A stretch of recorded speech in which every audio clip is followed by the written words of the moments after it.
Mpenzi mtazamaji, kama una mifugo yako hakikisha unaikagua mara kwa mara. Wengi tumezoea kama una mifugo yako tu asubuhi unawafungulia, unawapa chakula, maji, then unaishia zako. Jioni unakuja unawaingiza, alafu inakuwa imeishia hapo. Au kama una vijana wengine unamuelekeza hivi lakini anakuwa hayuko makini. Sasa tabia hiyo kwa mfugaji inakuwa haipendezi. Mfugaji lazima hakikisha anakagua mifugo yake kila asubuhi na jioni. Maana matatizo mengine unaweza ukakumbana nayo baadaye, kumbe ni matokeo ya kwamba hukuyafuatilia mwanzoni au hukuyadhibiti tangu huko mwanzo. Sasa kuna vitu muhimu ambavyo unapoamka asubuhi lazima uhakikishe unakagua katika banda lako. Kitu cha kwanza unahakikisha unakagua banda lenyewe. Mabanda yetu haya tunayajua kwamba je, lina uwazi wowote au kuna kiumbe labda ameingia.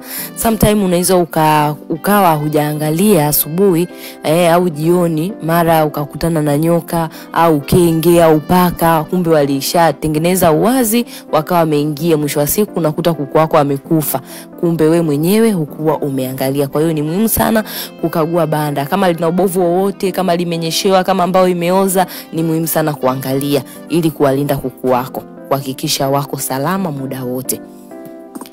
Kitu cha pili, inabidi uangalie kuku wagonjwa. Kila asubuhi na jioni unapowafungulia lazima uangalie, je, kuna kuku ni mgonjwa, labda amevunjika, ana mafua, ana kipindupindu. Lazima uangalie kuku uzuri anaonekana. Muonekano tu ukimwangalia unaona kabisa huyu mabawa ameshuka, amepoa. Maana ukiwafungulia tu ile asubuhi wanakuwa na vibe, wanakimbia. Kwa hiyo ukiona huyu amepoa unajua kabisa huyu atakuwa ni mgonjwa. Kwa hiyo ni muhimu sana kuangalia kuku wako. Unamkagua sehemu zote, kuanzia kwenye macho, mabawa, mgongoni, kila sehemu. Kimuona tu ana dalili kwamba atakuwa ni mgonjwa. Baada ya kuwafungulia kuna kifaranga mmoja akawa amechelewa kutoka. Nikaa najua anaumwa, lakini akani surprise, ngashangaa akatoka akakimbia. Kwa hiyo nilijua labda anaumwa au ni mgonjwa, lakini kani surprise baada ya kutoka mwenyewe, tena akiwa na furaha kubwa. Kwa hiyo sisi hatuna mzoga wala kuku anayeumwa. Ni muhimu sana kuangalia. Unakuta kuna kuku mwingine anaweza akawa amekufa, amekaa huko mpaka unasikia harufu ndio unakuja kugundua kuna kibudu, au kuna kuku atakuwa alikanyagwa usiku amenini. Kwa hiyo ni muhimu sana kuwa unaangalia banda lako. Mpenzi mtazamaji, kitu cha tatu, hakikisha unaangalia aina ya vinyesi vya kuku. Kila asubuhi hakikisha unakagua. Kila aina ya kinyesi kinaashiria kitu fulani. Kwa hiyo hakikisha unajifunza vyema aina za vinyesi, kwamba kinyesi hichi kuku akijisaidia basi atakuwa yuko mzima, au hiki atakuwa anaumwa au ana upungufu wa madini labda, au ana upungufu wa protini, au ana ugonjwa fulani. Kwa hiyo ni muhimu sana kuangalia kila asubuhi. Kama wanalala juu au kama umewekea nyavu vikidondoka pale chini, ni muhimu sana kukagua.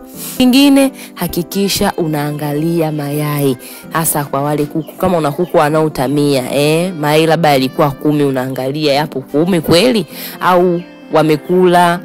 Sometime unaweza ukakuta kuku anakula mayai wewe mwenyewe hujui, unaona tu amelalia pale, kumbe kuku anakula mayai. Au kuku wenzake anapotoka kuna kuku anaingia anakula mayai. Kwa hiyo ni muhimu sana kuangalia, je, kuku aliyetamia vile akitoka mayai yake yako sawa, kama uliacha 10 yako 10 kweli au la. Lakini pia unaangalia kama kuna kuku wale wanaoanza kutaga. Kama ameanza kutaga labda yai 1, yai 2, huwezi jua labda kuna panya anaingia anakula. Kama uliacha 3, basi unahakikisha yanakuwa kweli 3. Vinginevyo usipokagua unaweza ukajikuta mwisho wa siku kuku amefikia wakati wa kutotoa, wao wanaenda kutamia, unajiuliza mbona hamna. Au kama una watoto, yawezekana wameingia, wamechukua, wameenda kukaanga bila wewe kukuomba au kukwambia. Kwa hiyo ni muhimu sana kuhakikisha unakagua vitu hivyo kila asubuhi na jioni, ili kuku wawe salama, lakini pia wewe mwenyewe unufaiki na mazao hayo ya kuku wako.